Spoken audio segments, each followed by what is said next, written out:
guys, welcome to Baking and Books. My name is Lexi and I'm an amateur baker who loves to read. So each week I post videos of myself attempting to bake something new while also talking about a book that I have recently read or just really love.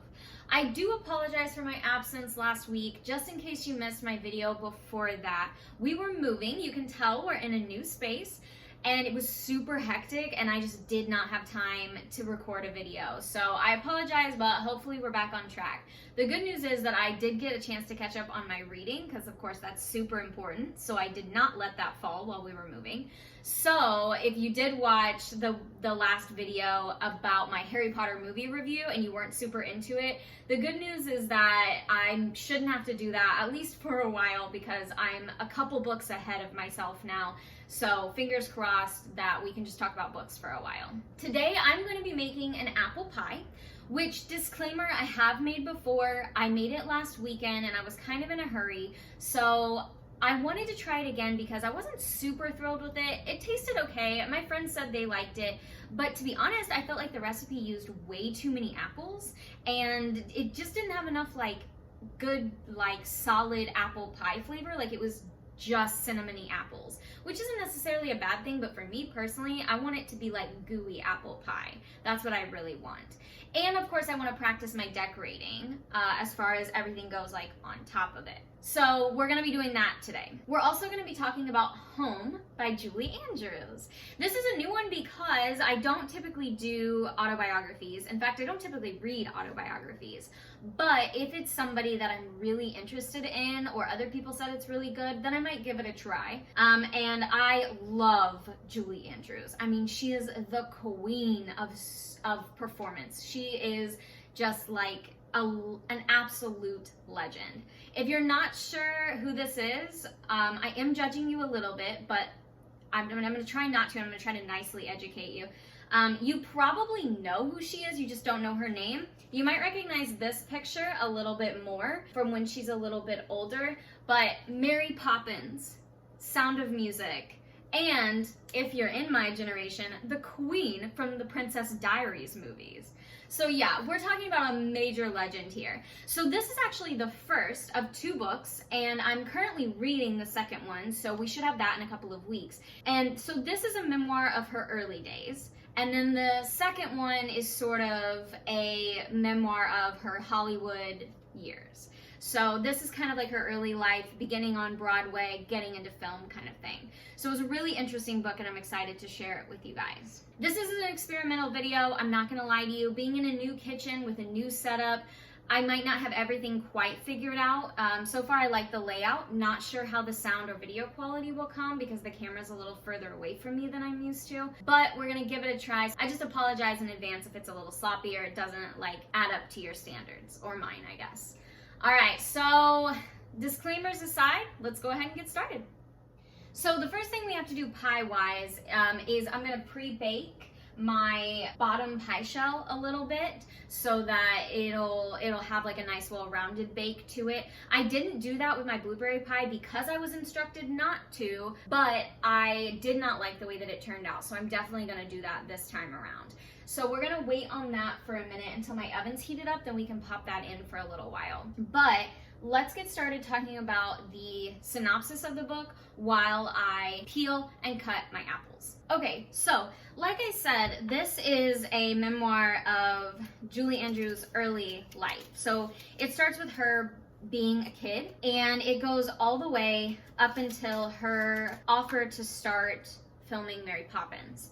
So it's a pretty decent chunk of her life. I would say it's probably 20 some years. I can't remember exactly how old she is, but it definitely goes up to, I think, her early 20s.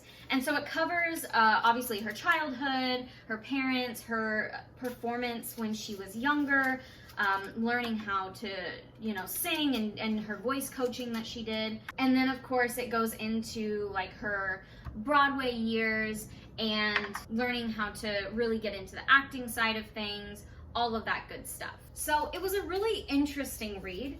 She definitely had a really interesting life. I mean, she lived through World War II. She was a performer from a really young age. So it's interesting to kind of get a glimpse into that life that's very different for a lot of us. I mean, I performed from a young age too, but not professionally. You know, I did community theater. So to listen to a story or to read about a story like Julie's is so different from mine. And I think that's one of the reasons that I find it so interesting. Not to mention that she's a great writer. It's a little choppy in parts. I think one of the reasons I dislike autobiographies is because I do find them to be a little bit choppy. I don't think it's anybody's fault. I think life is just kind of choppy. And I feel like when you're writing an autobiography, it's probably a lot of like, okay, let's start with this, but then that leads to a side story about this, and it leads to, you know, a story that's like 10 years in the future, and then we'll hop back to this time period. So I think all autobiographies are a little bit choppy in that sense. But Julie still does an excellent job of writing. She's funny and lively. She's definitely very honest, I feel like, about her life. You know, she doesn't dwell on a bunch of bad stuff, but she definitely lets you know that things weren't perfect, and you know, that she had to work hard, and she talks about, you know, her own personal like doubts about herself and about her talents. And I think it's just a really honest feel to her life, which is really fun. I mean, it's not fun. Like, I don't want anybody to like doubt themselves, especially not somebody as great as Julie Andrews. But it's fun to read in the sense that you feel an honesty from her about her whole life, you know. And she doesn't hide things about her parents or her siblings or the things that, you know, everybody kind of went through.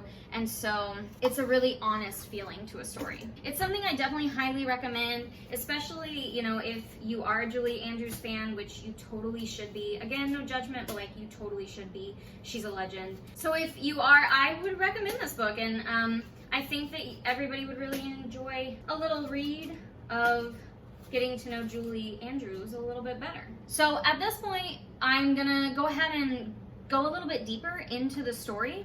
So if you haven't read this book and you want to and you don't want things spoiled for you, then go ahead and skip forward until it says no more spoilers, because from here on out I am going to dive a little bit deeper into the book and things will be spoiled. But if you skip ahead, you can still see how my baking turns out. If you don't mind, if you've already read the book or you don't care about spoilers, then go ahead and stay with me, because we're going to get into it a little bit further now. The first thing that I really noticed while I was reading this book is that it was kind of sad. You know, like a lot of the beginning parts, I just felt really bad for her family. You know, I felt really bad for like her dad, because her mom definitely was not faithful and definitely like fell in love with somebody else in the middle of their marriage. You know, like that always makes me feel sad, because her dad just seems like a really good man. And, you know, I kind of just, I hate when good people just get like a shitty end of the stick. You know, it's just kind of sad. Shitty end of the stick? That makes sense, right? Whatever, ignore me. But it was just kind of sad, and I felt bad for their family. I felt bad for the things that they kind of had to go through in life. And honestly, I had a bad feeling about Pop from the beginning. Definitely did not like her stepfather. Just kind of felt like he was creepy.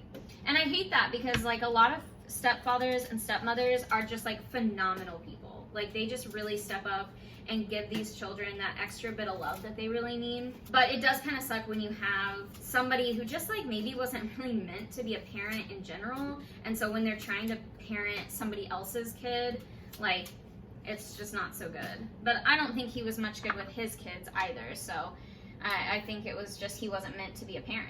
It was definitely interesting to read about the war in a sense of like a non-historical book, I guess, if that makes sense. Like, this is an autobiography about an actor's life, you know, so it's not about World War II itself, but it's interesting, like, hearing her thoughts and experiences on it, because, you know, it seems like it was so far removed, like it was such a long time ago. And in some sense it is. I mean, it's already 2021, so we're definitely creeping up on like, wow, that was a really long time ago. But in another sense, like this was just part of her childhood. So I think it was interesting to me. I absolutely hate war. I absolutely detest that idea. But I also think that it's really interesting pieces of history that we can really learn from. So I find it really interesting to learn about what was happening in World War II in the mind of like a young girl who experienced it, who really didn't have a lot of experience with war. You're not looking at it from a soldier's point of view or from, you know, like a commander's point of view. You're looking at it from just like a normal citizen. So to me, that was really interesting. The first thing that kind of made me upset though was when you know, her mom did get married to her stepfather and forced Julie to take a name change, which is, it's crazy to think about because like Julie Andrews is what we know. You know, it's hard to imagine her as anything else, you know, like even Julia, which was her actual name, like it's hard to imagine that part of her. So like I just find it weird because she really wasn't that young anymore. Like she was decent enough age that I feel like she should have been included in the thoughts. Not to mention her poor father. Like it's not like her father abandoned the family when they got divorced. He was still very much in the picture, and Julie adored him. So the fact that she just like made her change her last name to Andrews, and then they just, I mean, a stage name is pretty normal. Going from Julia to Julie, that is what it is. But like making her change her last name is super weird, and it put me off to her mom immediately because I was like, why would you do that? That's so weird. Like you're already putting your kids through a divorce, which is bad enough, and now you're remarried super quickly. But on top of that, you're forcing your daughter to change her last name. Like, her mom, heads up, I think does her best with what she can. I don't think her mom really was ever meant to be a mom. And I think she does her best, but I really dislike her mom. And I mean, rest in peace. I know she's long since passed, but like, she's not my favorite person. And this is not a good start to that relationship or that idea of, you know, this character of the mom. Okay, I had to move my camera around a little bit because I realized you couldn't see my stove top, which is where the next bit of my baking takes place. The thing is, you know, before I get in trouble for, you know, being rude to a real person who has since passed on, let's next talk about the fact that Julie's father, Ted, is not even her real father. Like, finding that out was such a weird thing because it's like, I already don't like this woman. Like, I'm already not feeling good about her mom. But then on top of that, now we find out that Ted's not even the father. I mean, see, that's what I'm talking about. Like, I just don't think that this woman was really meant to be a mother. I just think that it was a lot of, I don't know, a lot of selfishness. And that's not like an ultimate criticism. The reason that I don't have children yet is because I know that I'm too selfish to have children right now. And I want to make sure that I can give 110%. Right now, I feel like I can't. So, like, it's not necessarily, like, a criticism, especially because, like, back then, you were expected to have children. Like, it's not 100% her fault. Maybe if she lived in 2021 and realized she didn't have to have children, then she wouldn't have. And she would just enjoyed herself, enjoyed her career, and, you know, not have to worry about it so much. But as it were, she lived in a very different time period. I do think that one thing that struck me as like really sweet and genuine was when Julie got to meet the Queen, and you could tell she just like so admired her. And I think it's like, regardless of what you feel about royalty and like the Queen and Britain's royalty in general, because there's so much story surrounding them now, I think that's just, it's a reason why it's important to have representation, not only in, you know, film and television and theater, but in politics as well, because Julie like talks about how this woman could be such a wonderful woman and be queen at the same time. Is just like empowering to her. Okay, we are currently making like the little sauce that like goes in the pie. That's what we're doing over here. My pie shell cooked, so it's good. I think I'm gonna reduce this heat a little bit. It seems like it's a little strong here. This is mostly just like butter and sugar and flour and some water, you know? So we're not talking about like the most healthy thing here in the whole world. It is really cool though to get to hear her talk about like the different types of theater that she got to be involved in, because being a theater person myself, I just find that to be really fun and interesting. So I like hearing about all her different adventures and the different vaudeville stuff that she got to do. Like, that was really interesting to me, as well as all the people that, you know, she gets to meet, which I'll get to a little bit more later. But that part is really interesting because she was still, like, theater was still young in the sense of how we know theater today. So, you know, she got to experience, like, this older type of theater that we don't really even have anymore. Like, vaudeville is a very specialized thing that people don't really do anymore. So to get to hear her stories about it and all of the things that she got to do is really interesting to me. Which of course like leads us into My Fair Lady, which is her, you know, big Broadway debut. I love My Fair Lady. It's an old classic musical about, well, I guess if you read the book, you have some idea of what it's about, but it's about, you know, this woman who just essentially lives on the streets, and she's what they would call lower class. You know, she has like that big Cockney accent. And I don't remember why, because it's been a while since I've seen it, but this like really high up and wealthy English professor, I think he's an English professor, decides that he is going to take her into his home and like teach her how to be a lady. And so he does, and of course there's like romance and all this different stuff. It's a really sweet, like typical classic musical theater. I absolutely love it. It's got some seriously beautiful music. That's one of the reasons to me she's such a legend, because that musical is so beautiful, and for her to have originated that role on Broadway is just like, oh, what a gem, you know, and in London too. I actually don't know that I've ever seen the movie, which gets brought up because she doesn't get cast, but I have seen the stage musical multiple times, and it's just an absolutely beautiful show. I highly recommend it. My Fair Lady, if you've never seen it. A lot of high schools and community theaters tend to do it, so there's probably somewhere in your area where it'll pop up and you'll be like, oh, I know about that. And now you'll know that special tidbit that Julie Andrews was the original Eliza. See, there you go. I'm also here to educate you. It's part of my job. I had a good chuckle when she was talking about being invited to Princess Margaret's wedding, but couldn't go because she had to have her wisdom teeth out, I think is what it was. And I was like, can you imagine being invited to Princess Margaret's wedding? A princess. And you couldn't go because you had to get your wisdom teeth out. I mean, what a story. Like that just made me chuckle. That was like a good little antidote of something different, you know, that was just about her life, which is so fascinating to me. Like that's what I think makes her life so fascinating to me, because she's got all of these incredible stories from her life, and all of these little things that she got to do, all of these people that she got to meet. It's just incredible. So then, of course, speaking of incredible people, we get to experience her meeting Walt Disney. You know, it's interesting to me because sometimes I think of Walt Disney as being someone who lived just like such a long time ago. Like Disney is such a normal thing for us, and the whole empire is just such a big thing for us. It's hard to imagine sort of the more beginning stages. It's hard to imagine somebody like Walt Disney being alive, but he was very much alive, and Julie Andrews got to meet him and, you know, work with him essentially. And I just absolutely love that. I love that they get the opportunity to tour Disneyland with Walt Disney, you know, and they get the opportunity to actually like befriend him and see his offices and be a part of that like whole process for Mary Poppins. And I just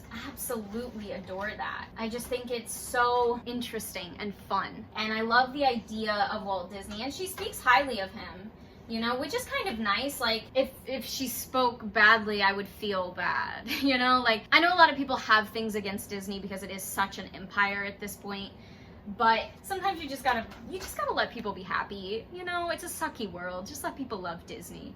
So it's nice to hear that Walt Disney wasn't like a total ass or anything, at least according to her. And I think it's just so interesting that this is just such a different world that, you know, that she was a part of, you know, because it was. I mean, the world that we're accustomed to, like being able to go to Disneyland and Disney World, and like you would not run into Walt Disney. You probably wouldn't ever get a tour from any of his family members. Like that's just not something that we as like normal people are accustomed to. So to me, it's interesting that she got that opportunity just so young, and I love it. I love the idea of that different world, you know, because it was just like film and television and all of it was such a different world than what we live in now. Okay, well, I had to move my camera angle again, as you can see, because now I'm going to decorate the top of my pie.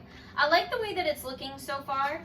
I feel like it's a lot gooier this time around.